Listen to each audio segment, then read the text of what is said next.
There's quite a bit. Yeah. This one, if you want to just give a brief on, not every item, but some of the larger items. Sure.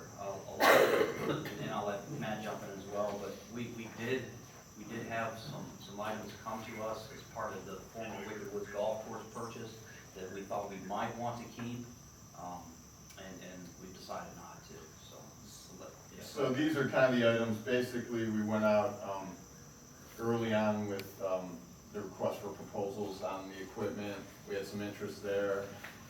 Our guys kind of went through what we could utilize. These were kind of the things that basically there's no use for. So we're gonna go out and declare them surplus and see hopefully if we can, get these auctioned off. They're on the county website. Mhm. Does that automatically kick over that state of Ohio website too, and then the federal, or just in-house Geauga? If it's ohio.gov, it covers, The state. it actually covers nationwide. How'd you come up with the prices? So we kind of went through and looked at the value of what we were seeing things maybe sort of being asked and sold for, and kind of came up with sort of a compilation of what we thought the value was. We'll see, these are minimum bids. If we don't get any interest, then we can come back next month and we may have to lower them.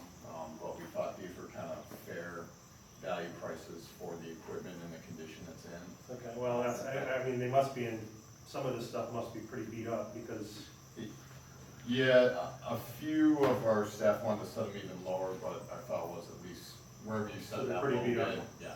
yeah, I believe the source were mostly online resources. okay.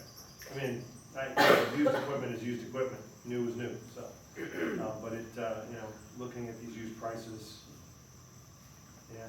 like I said, it's gotta be pretty beat up.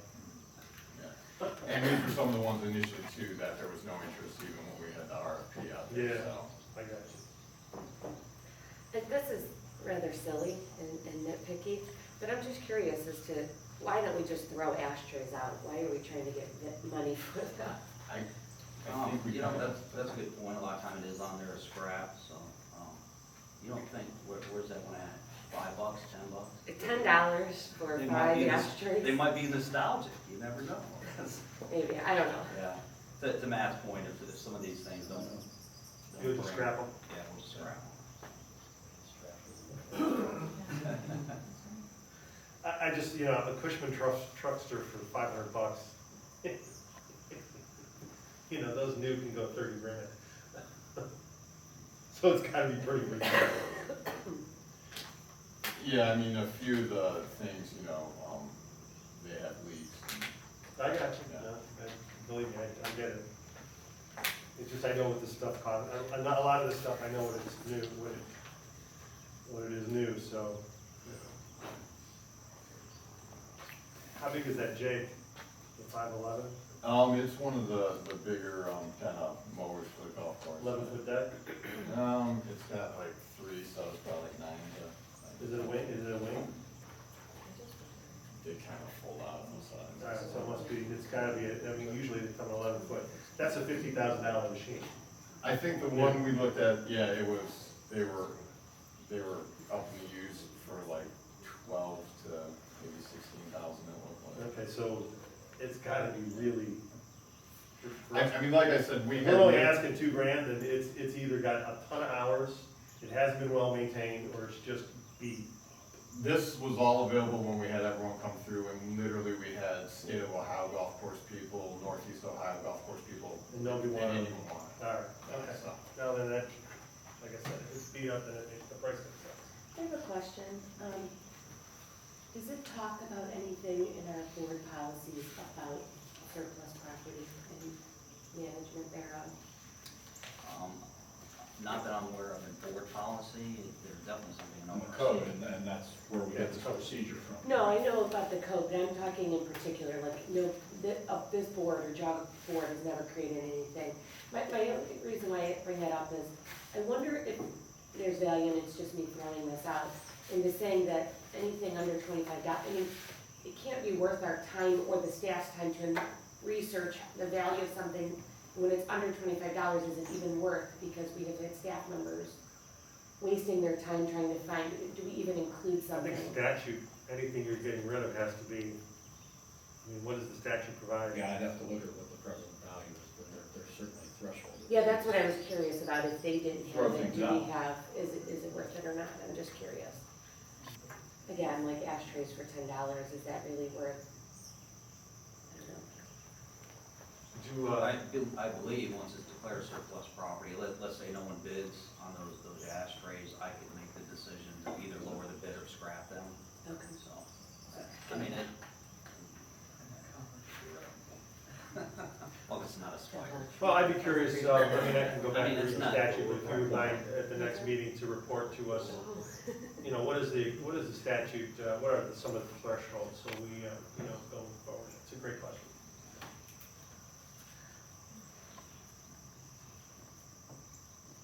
The disposal of items over the years hasn't been so cumbersome that if we do declare it and it doesn't come in at minimum bid, and then we say the ashtrays are scrapped, then we just move on. Leave it waste a lot of staff time. The bigger issue are those bigger items and trying to determine a value. Okay, good discussion, thank you. Any other questions? If not, I'll take the vote to dispose of these items or send them to auction. Mr. Bates? Yes. Mr. Long? Yes. Mr. Boyd? Yes. Couple items for commissioners' time. I don't recall the date, but I emailed you about a request to donate a small piece of property. I will pass maps down for each of you. It's about 0.57 acres, so it's just over a half an acre. It's property listed in Geauga Real Link and our auditor's ownership system being owned by Unger. So, in my email, I recommended to decline the donation piece of property just because of how small it is and you will see the location. That is its proximity to Bass Lake Preserve.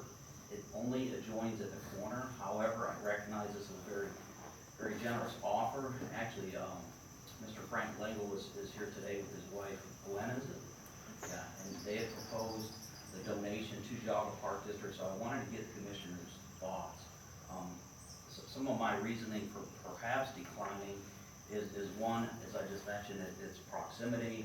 It does not immediately adjoin Bass Lake, and recognizing that it's a smaller piece, perhaps some long-term conservation ramifications, staff time to spring invasive species, Yeah. things of that nature. It is landlocked at this time, so. You said it was half an acre? Yeah, 0.57, that's 0.57. Is there an issue with the property? Is there something that, I see that the road ends, so is that accurate, that the road, so Beachside Road, that private road ends where the kind of the white is, and it's just, It's, undeveloped right there? yeah, that's correct. That easement is owned by the Peterson family, and then it goes up into that larger piece to the top right.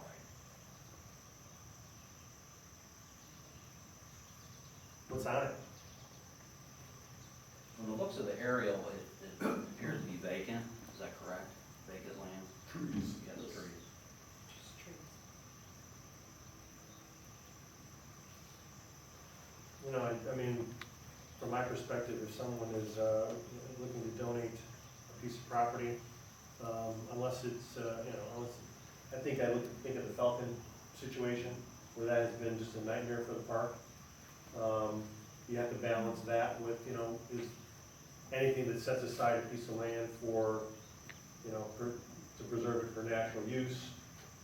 So on the other extreme is, this land that will never be used for any other purpose, because it's within the park, to the extreme of the Falcon property that, because of all the restrictions, it became a real nightmare.